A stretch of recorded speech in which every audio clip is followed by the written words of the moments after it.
태종, 그는 누구인가? 태종 이방원은 1367년 6월 태조 이성계와 증 한씨의 5번째 아들로 태어났다. 태조의 아들들이 대개 무인으로 성장했지만 이방원은 어릴 때부터 무예나 격구보다는 학문을 더 좋아했다고 한다.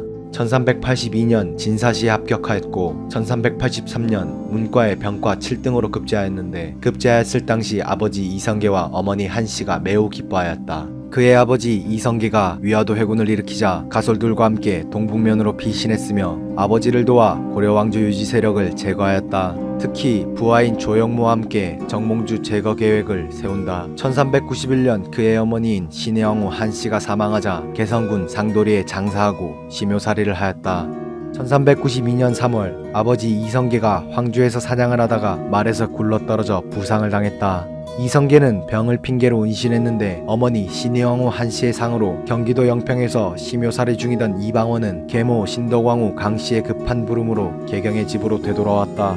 정몽주는 이성계의 낙마 사건을 계기로 이성계 세력을 축출하고 그간의 개혁 법령을 폐지하려는 계획을 세운다. 이방원은 아버지 이성계에게 정몽주를 제거할 것을 권고하였으나 이성계는 신의를 지키겠다는 마음으로 반대하였다. 이후 이방원은 마지막으로 정몽주의 마음을 돌리기 위해 자택으로 불러들여 마주 앉아 시조 한 수를 읊었다.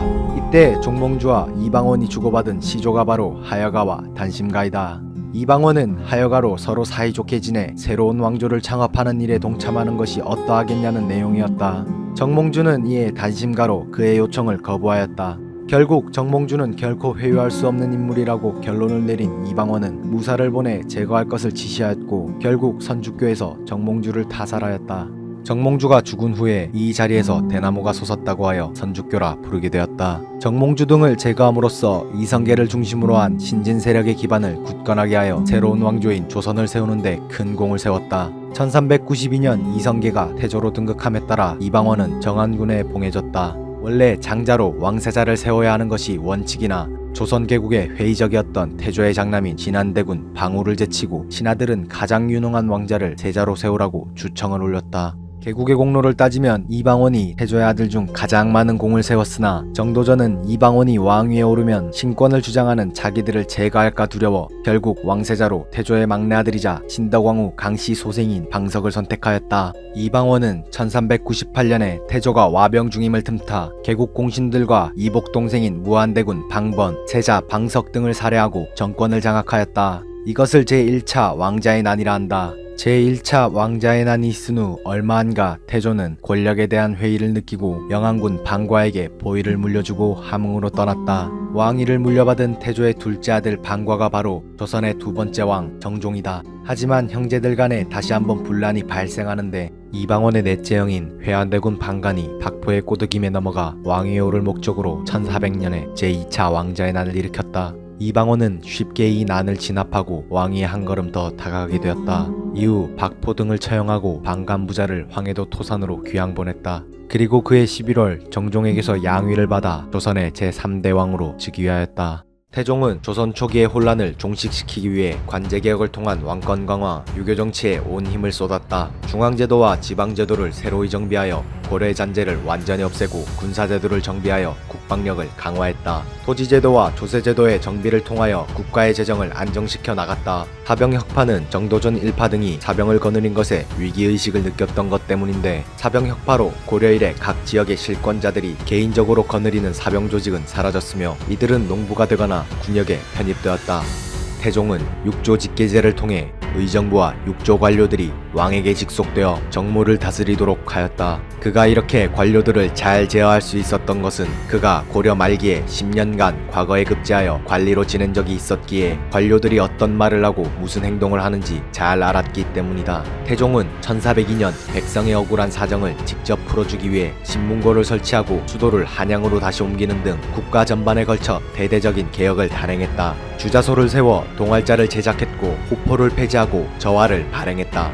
태종은 왕권의 안정과 강화를 위해 자신을 등극하게 만들어준 공신들을 유배 보내거나 처형했다.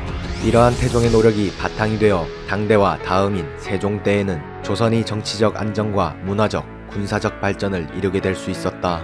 1417년부터 퇴위 직전까지는 그는 서운관에 소장된 각종 예언서적과 무속, 비기도 참서를 혹세무민의 이유로 소각하도록 지시한다. 태종의 장남 양녕대군은 왕세자인데도 학문 연마를 게을리하고 자유분방한 활동을 좋아했다.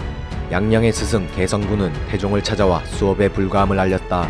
양녕대군은 각지의 기생들을 궁궐로 데려오기도 했는데 태종은 양녕이 데려온 기생들을 곤장을 쳐서 궁궐 밖으로 내쫓기도 했다. 양녕대군은 그럴 때마다 부왕 태종이 후궁을 많이 거느린 것을 언급하며 항변했다. 1418년 초 태종은 양녕대군이 하루종일 방탕한 생활만 일삼는다는 이유를 들어 왕세자에서 폐위할 것을 결심한다. 아내인 원경왕후와 상의 끝에 양녕을 폐세자하기로 하자 신하들은 찬성하였다. 6월 태종은 양녕을 왕세자에서 폐위하고 셋째 아들인 충녕대군을 왕세자로 삼았다. 이 과정에서 양녕대군 폐위에 반발할 가능성도 있다고 생각되는 그의 장인 김한로 역시 외지로 유배 보냈다. 태종은 1418년 8월 10일에 옥세를 충녕에게 넘긴 뒤 수강궁으로 물러났다. 양위를 거두어달라는 청을 거절함으로써 왕위를 물려주고 상왕으로 물러났다. 그러나 상왕이 된 후에도 그는 4년간 줄곧 국정을 감독하였고 병권과 인사권을 장악하였다. 1418년 11월 8일 성덕신 공상왕이라는 조노를 받았다. 태종은 며느리 소현왕후의 아버지 시몬을 숙청할 계획을 세웠다.